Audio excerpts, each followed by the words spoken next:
Here off Canada's Pacific coast, researchers are hoping to make a long-held dream come true.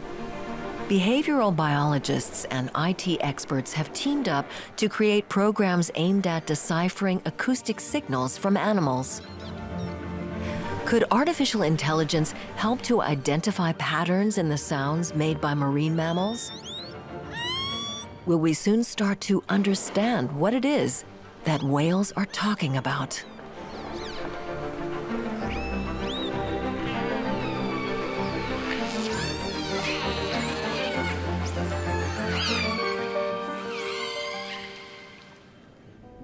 The coastal waters between Alaska in the US and Canada's Vancouver Island are where a group of killer whales, or orcas, spend their summers. A team of scientists from the Deep Owl Research Expedition are preparing to embark. Deep Owl stands for Deep Learning Applied to Animal Linguistics.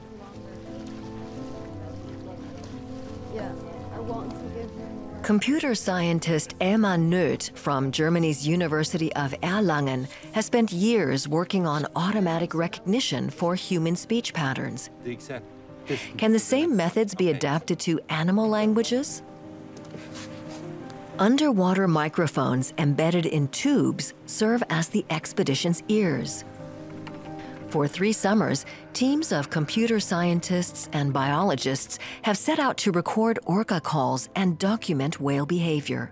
Rachael Cheng from the Leibniz Institute for Zoo and Wildlife Research in Berlin is looking for patterns between behavior and animal vocalizations that could help to decipher whale language.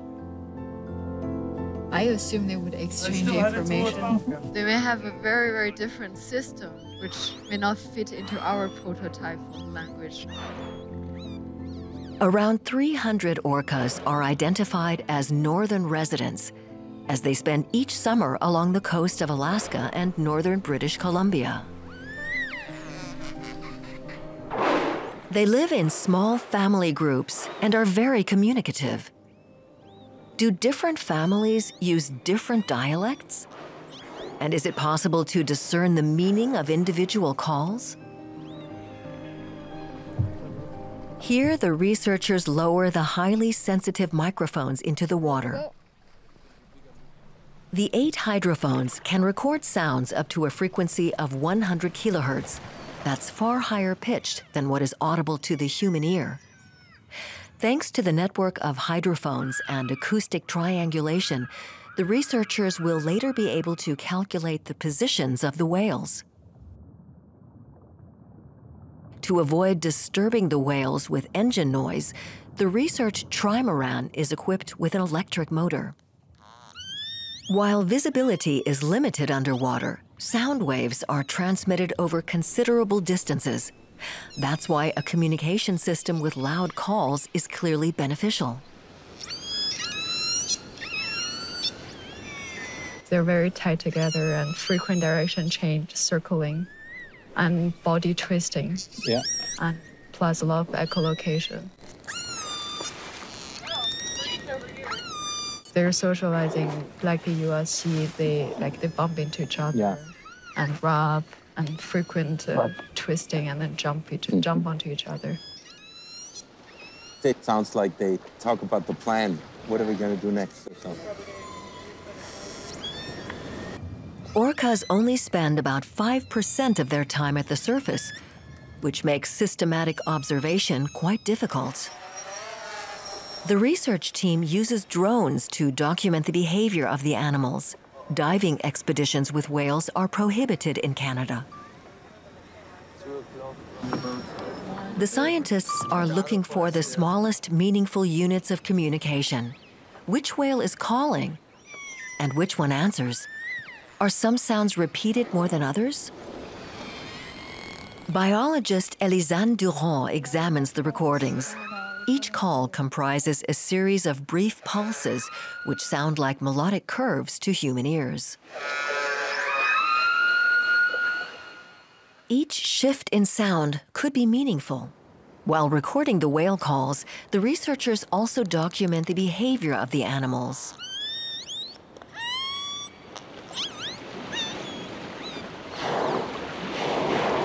So there's 4 individuals in this group here that are circling. There were 4 back there with the male. There's one that I can see out of the corner of my eye coming towards us, and the mom and calf. So that's 8, 10, 11 individuals minimum. The more data available, the easier it is to train deep learning programs to decipher whale language. It's therefore a major advantage for the researchers that over 20,000 hours of orca calls have already been collected, more than for any other animal species. Whale researcher Jared Towers has been tasked by the Canadian government with observing different orca populations. Back in the 1970s, scientists here began documenting individual animals, as well as their group structures. A108 straight underneath the boat here. There she is. She's going off up ahead. Towers has no problem telling the orcas apart. So this scratch here on A108 has persisted for at least a couple years now. So the way that we identify the individuals, no matter what population they belong to, is by appearance. And you know, you get used to looking for certain features on an individual killer whale. The dorsal fins and the patches around the fins have different shapes, enabling scientists to catalog each of the northern residents. Every family forms a lifelong bond.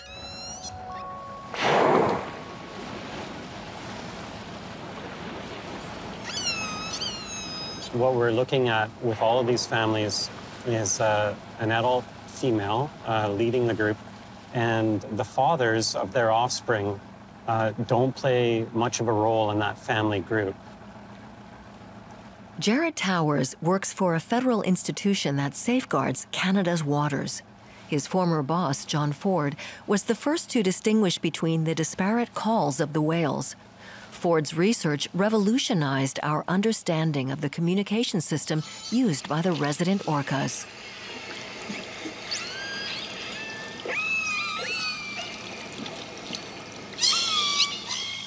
What we're listening to are calls of A-clan whales.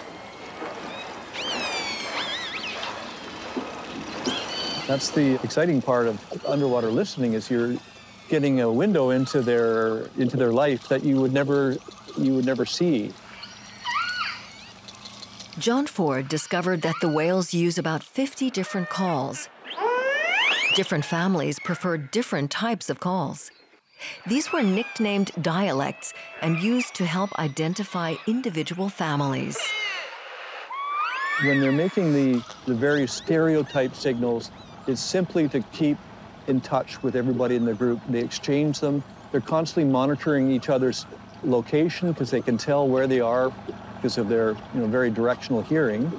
And they can monitor the sort of behavioral state, the excitement level, the arousal state of all the other animals in the kin group.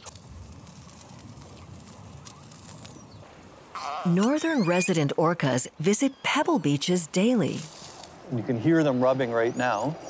They're making socializing sounds, and you can hear the pebbles getting pushed around, and they just rub all sides of their body, just under in the shallow part of the beach.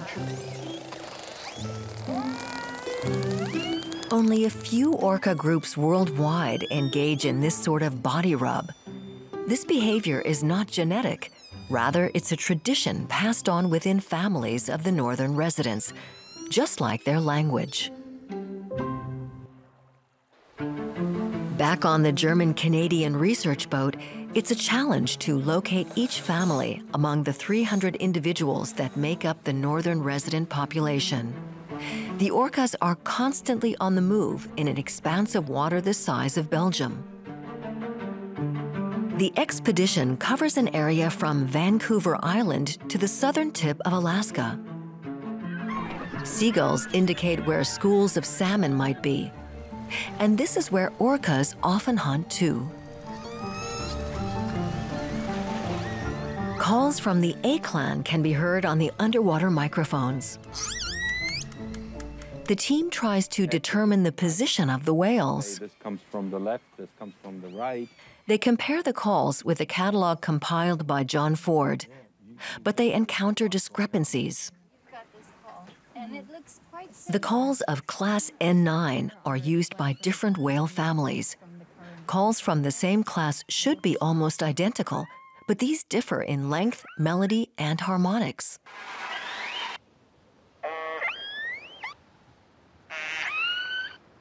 Human analysis so far has amounted to only a rough classification. Looking at the spectrograms, I'm very sure that we can, achieve something that rivals the human performance. Two whale families approach. What calls are they exchanging? Was that call? Okay, just to record this. After I hear the call, the back group surface, and then I spotted the front group turn around.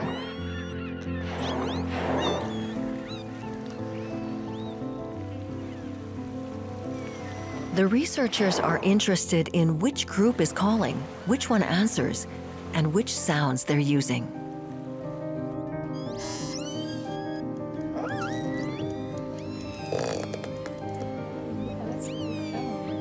So look here, the I-4 is approaching the boat, and you can hear a lot of calls. And here we can see the calls they make. Oh yes, it's N23. So there's a lot of variations also. And interestingly, here's the A23 families. The calls look really different. Yeah, it's how people differentiate different matter lines. If we have a lot of calls from them, we can try to train a classifier. The programmers use algorithms or classifiers to automatically analyze millions of whale calls in order to compare recurring sound patterns with recurring behavioral patterns. This same method is used to decipher the meaning of individual words in foreign languages. For Elmar Noeth and his team, it's no easy feat to automatically filter out the weak orca calls from the constantly fluctuating noise of the ocean.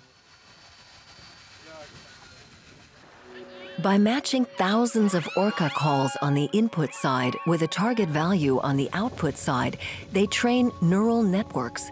These layers of neural networks then learn, bit by bit, which sounds are typical for orcas.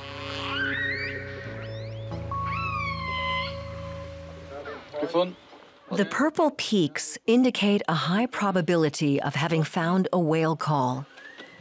It's the first time a machine has been trained to automatically detect orca sounds. Still, clustering calls into similar sound groups remains a big challenge.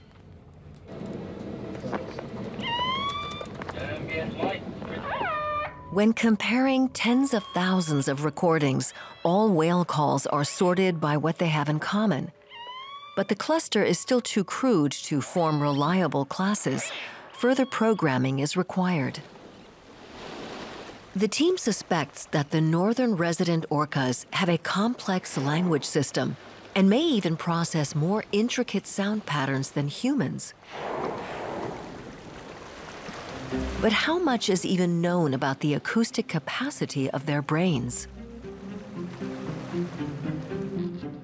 This is Telegraph Cove on Vancouver Island, where Elmar Noeth and Rachael Cheng have an appointment. Only a handful of researchers worldwide have expertise on whale and dolphin brains. Neuroscientist Lori Marino is one of them. How are you? So is this an orca brain? This is an orca skull, a cranium, right, of an orca.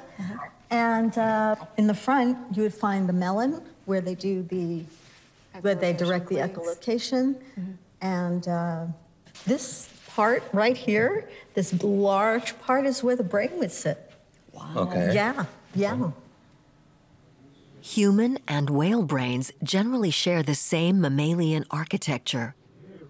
Both cerebral cortices are wrinkled and complex. But the orca brain is 5 times bigger, among the largest of any animal. And unlike the human brain, the orca also has a Paralympic lobe. The part of the orca brain that really fascinates me is this part right here. We have this special extra lobe called the Paralympic lobe. So it connects feelings, emotions, and thought. And it is so complex in the orca brain, it has become its own lobe. Okay, so that could mean that a lot more of the communication has to do with their feelings, with their emotions. That communicating feelings, communicating emotions are very important to an orca. Mm-hmm. Okay. Whales have a far larger acoustic area than humans. Lori Marino's team also discovered a second acoustic cortex. Now we know that they also have a sound processing area in the same area that we process language. Based on what you said about how they process sound, can we say that we need a much finer window when we analyze? So it's not just fine resolution that we need a way to actually do the analysis at a much more complex level than our brains can do it. New brain scan methods have revealed that orcas have a far more complex acoustic system than previously believed. Could the same be true for other marine mammals that use sound for their communication and orientation?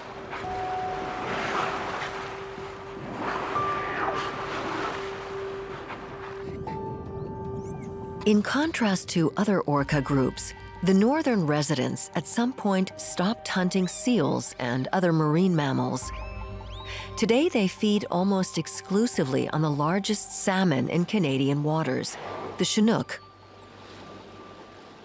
Stocks of the fish, however, have been declining rapidly since the late 1990s. The northern residents have to travel increasingly long distances to find the salmon that still remains. And despite stringent fishing quotas for the species, their numbers continue to decrease.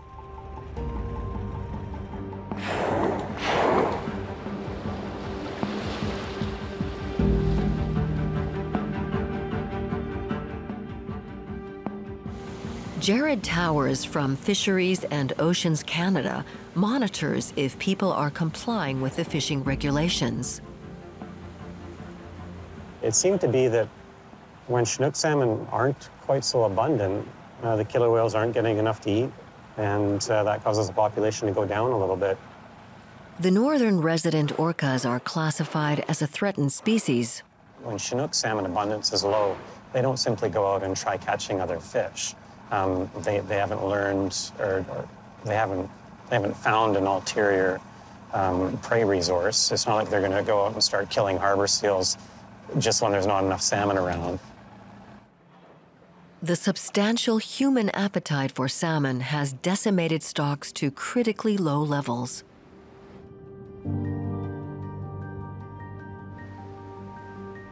The ruins of the salmon fishing industry serve as a reminder of the once abundant fish stocks. Wild Canadian salmon were in great demand around the world. The survival of the northern resident orcas is tightly linked to the fate of the Chinook salmon.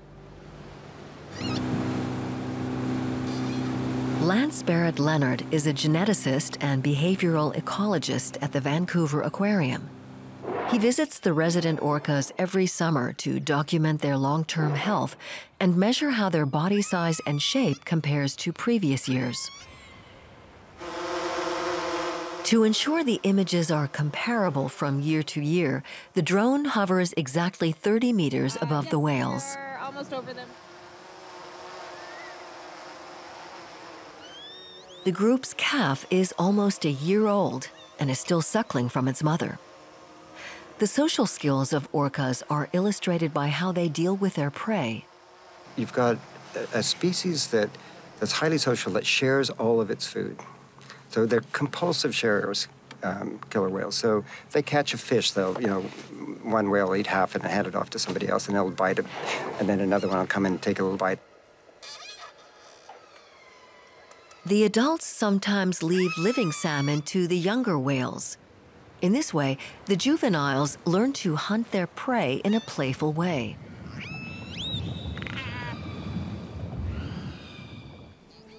At the Vancouver Aquarium, researchers compare the images from different years. One indicator of the whale's state of health are the white patches above their eyes. If there are not enough fat reserves in the neck area, the angle along the eye spots will change. Comparing the images side by side, researchers observe a life-threatening weight loss. In response to the decline of natural stocks, the fishing industry installed aqua farms in the regions the remaining wild salmon migrate through. Nets protect the farmed salmon from orcas and other predators. The predominantly Norwegian operators introduced farmed Atlantic salmon species, and with them, new viral diseases not previously found in Canada's Pacific Northwest. These fish farms raise as much salmon as possible in a confined space. It's all about maximizing profit. The byproduct? Feces and germs that escape into open waters. There is growing concern of viral outbreaks among the wild Chinook salmon. If the primary food source of the resident orca population continues to decline, the whale's own survival will also be endangered.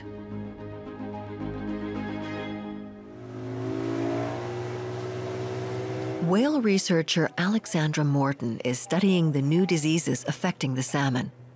She visits the research trimaran to share the results of her analysis.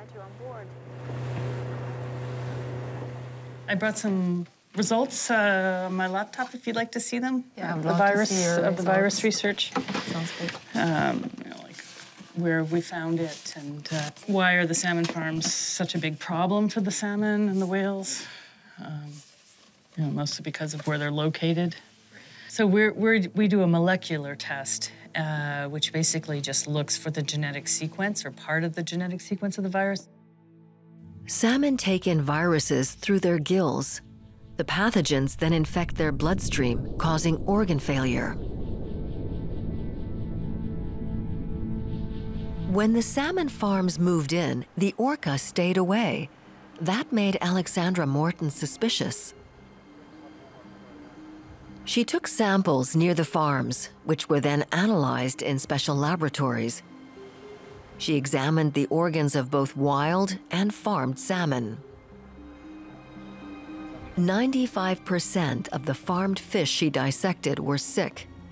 A large proportion of the wild salmon also became infected through contaminated water. The pathogens escape from the fish farms with the tidal currents and spread to the regions the young wild salmon have to pass through as they migrate.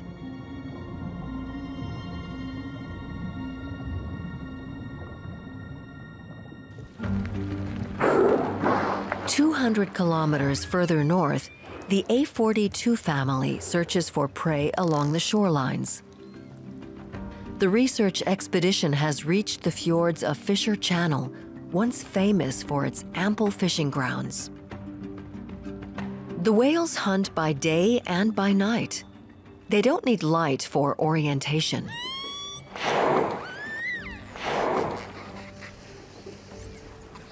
Biologist Florence Sullivan compares her recordings to known call types and notes down behavior. Do the orcas tend to use certain calls in a social context or more when hunting? All recordings are later reanalyzed in Germany with the help of deep learning programs. In their search for prey, the northern resident orcas now often cover 80 to 120 kilometers a day, along hunting routes that have been passed on for generations. To identify individual whales and examine changes in group structures, programmer Manuel Schmidt and biologist James Field are working on automatic fin recognition software. It works similarly to facial recognition programs. The process of identifying whales by their fins and dialect was used years ago in the famous case of an orphaned calf known as A73 or Springer. When her mother died, the then 2-year-old Springer was separated from the rest of her family. Eventually, 300 miles further south, the lone calf was found off the coast of Seattle. Scientists could tell from her calls that she was a northern resident. Springer was brought back and reunited with her family. So while researchers have been able to identify whale dialects for 20 years now, understanding the language of whales represents a whole new challenge. The call systems used by different whale families change little from one generation to the next. Springer now has 2 calves of her own, Spirit and Storm, roughly 8 and 4 years old. Orcas typically spend their entire lives with their mothers. For the first 2 years, they are suckled, and over the following 8 years, they learn what they need to do to survive. Another orca group has joined Springer's family. Together, they search for salmon close to the shore.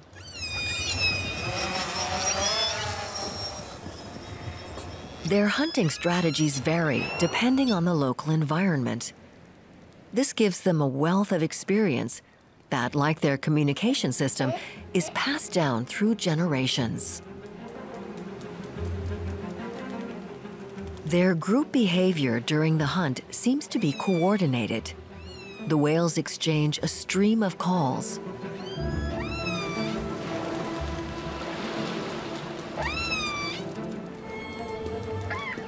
The orcas are still able to find enough food by spending more and more time hunting. For a calf, it's one of many lessons in salmon hunting.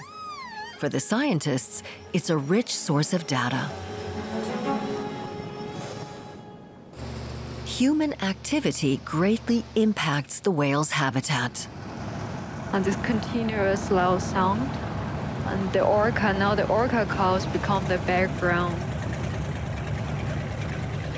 The sound of passing ships doesn't frighten the whales, but the noise does interfere with their communication and compromises their hunting ability.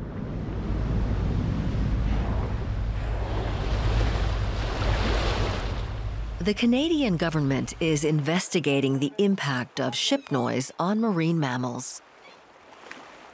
So we listen for their vocalizations, which can cover a range of 10 kilometers or so. Man-made noise in the world's oceans doubles every 10 years. One of the concerns we have about vessel noise is its potential effect on the echolocation capabilities of the whales. The whale's vision is very limited underwater because of murkiness in the water, especially at night. They can't see typically in these waters more than a whale's length or so perhaps 10 meters max. In quiet conditions, the whales can probably detect a Chinook salmon at a range of perhaps 200 meters, but that might be significantly reduced by masking by boat noise. Similar to bats, orcas scan their surroundings by emitting clicking sounds and listening to their echoes. The noise from ships masks those echoes. To reduce its own engine noise, the expedition boat runs on an ultra-quiet electric drive. It sounds like an M44, but it's masked in the noise. Here you have the boat engine noise. And there's also quiet. So I have another recording of our engine. You can hear all the harmonics. It's much clearer, but still we have this electrical noise here. 10 kilohertz. Let me have a look at the engine. Yeah. Although electric engines are far quieter, there's nevertheless some interference. Rachael Cheng inspects the static noise and examines the control cables. Is it better now? Much better now. The sound of electric motors is still rare in the ocean, which is perhaps why the ship triggers the whale's interest. The boat stops in order to maintain the requisite distance of 100 meters. The curious orcas are not as cautious and inspect the boat and its crew. The scientists wonder whether the whales might use distinct calls for different boats. In any case, there is immense curiosity on both sides.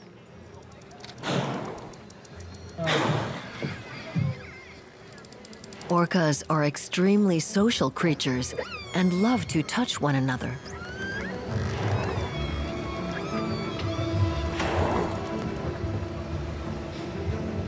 I think that's a 23 and a 25 group floating sideways, putting its fin on the water surface while others just mingling around.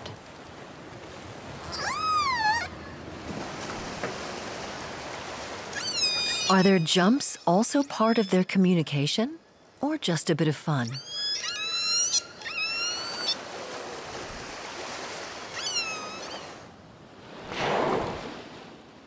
Many of their behavioral patterns are still only partially understood.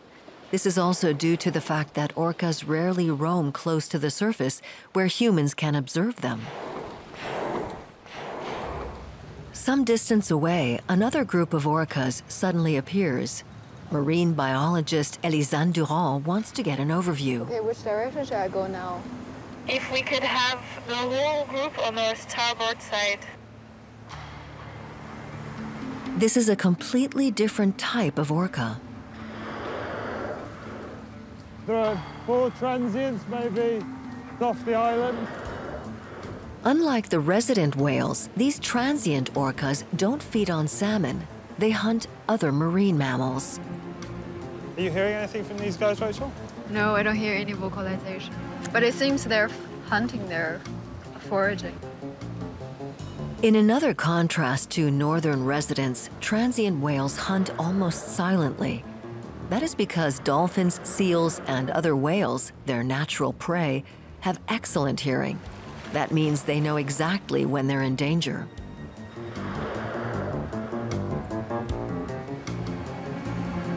The transient orcas also inspect a rocky plateau for prey.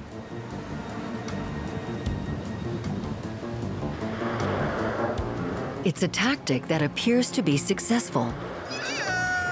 Oh, we hear them vocalize now. The blood at the surface reveals a kill. The transients begin to celebrate their catch and now exchange many calls back and forth. Acoustically, they're very different from the residents. I'm curious if the classifier can actually pick up the difference. The homes of the roughly 500 transients and 300 northern residents overlap. But their calls differ so much, it's as if they're speaking different languages. Dolphins and other marine mammals can tell the difference. While they immediately flee from transient whales, they rush intentionally toward the residents as soon as they hear their calls to hunt and play with them.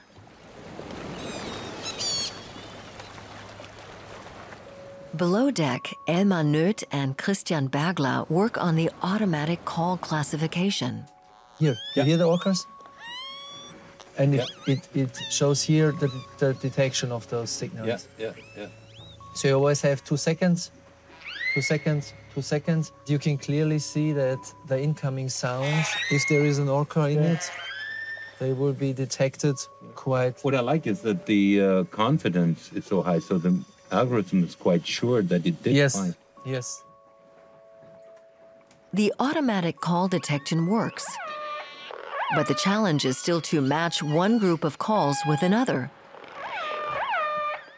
In human language, the equivalent of these sound sequences might be simple statements.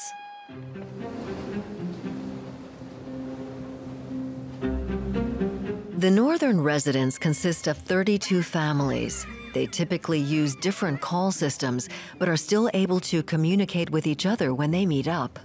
Looks like the other group is joining them. The calls between the groups go back and forth, announcing their arrival in a kind of greeting ceremony.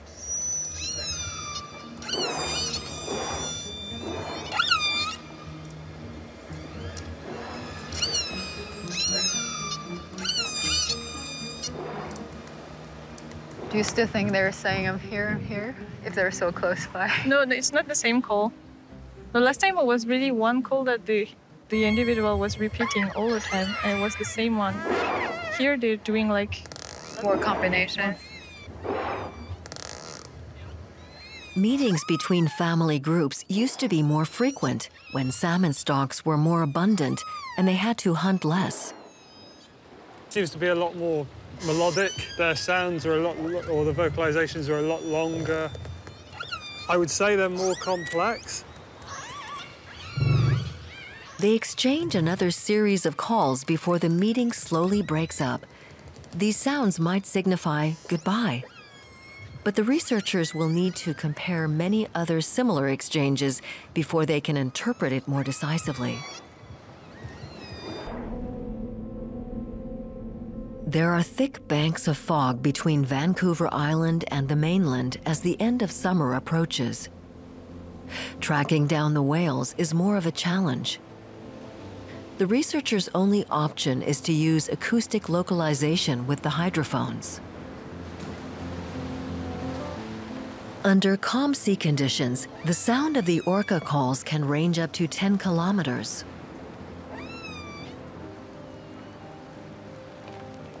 Noeth checks the location forecasts. 12 o'clock, 200, 300 meters. Over there, 1 o'clock. 1, 2, 3, 4. Localization is also important in order to interpret the calls. It's like 2 or 3 here, 2 or 3 there. And then it's always the same call, what we hear right now. So it's probably, I'm here, and the other one recognizes this one. Oh, Freddy's over there. What I would do is try to cluster exactly those calls where I'm convinced that I heard the same. And then just from the sequence, one could make the assumption that's a signal and response signal, signal, response signal, something like that. The last of 3 expeditions is coming to an end, with data from a total of 20 weeks of field research on board. A few months later, the researchers meet at the Pattern Recognition Lab at the University of Erlangen in Nuremberg, Germany. Rachael Cheng has an appointment with the programming team. Manuel Schmidt has run an automatic comparison of 1 million calls. Hi, Rachel. Good that you are coming. Take a look at the clustering. I made some changes, and it's a little bit better than before. But it's still... N3 is here. They look very similar, but it's mixed with the N9s here. This one looks very different, but you still need training to improve it. Yeah. Background noises hinder the automatic sorting of various calls. A newly programmed noise filter increases the precision. Is that the new clustering? Yes. Looks a lot better, doesn't it? Yeah. Yes. And it's tiny differences. There are some tiny artifacts.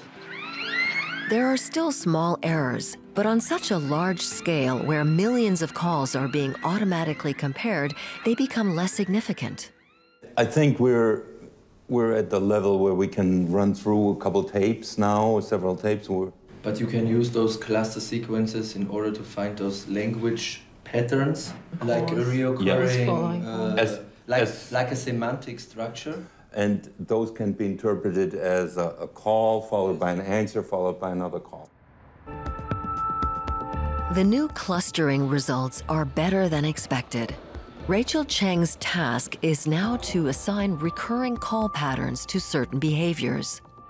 She compares the new clusters with the existing call catalogs and discovers reappearing matches that might be meaningful. The algorithms have learned to differentiate the calls of different orca families. That would normally take human researchers years of training.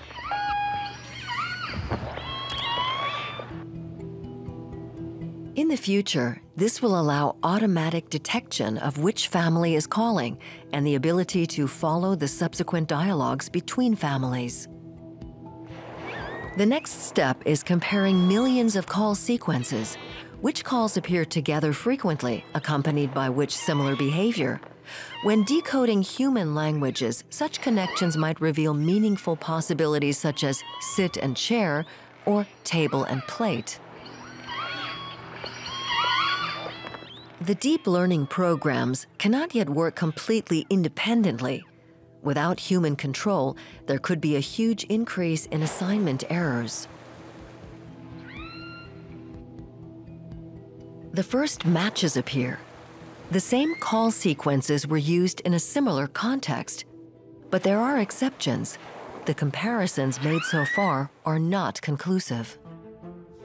So the reappearing call sequence point us to this scene, the socializing. And we also find in the second time, in this socializing context, with this Mammalian, the same call pattern. Okay. We expect to find in the third one also this, or in more, yeah, but we didn't find in this. That doesn't disprove it. I mean, there could be different explanations. We just don't have enough data to say that. The German-Canadian research team is not yet able to create a kind of dictionary of the orca language, but now they do have tools to compare whale calls in a more detailed and systematic way than was previously possible. And as more recordings of whale calls are shared and made available for training deep learning machines, the faster it will be to recognize the subtleties in communication patterns.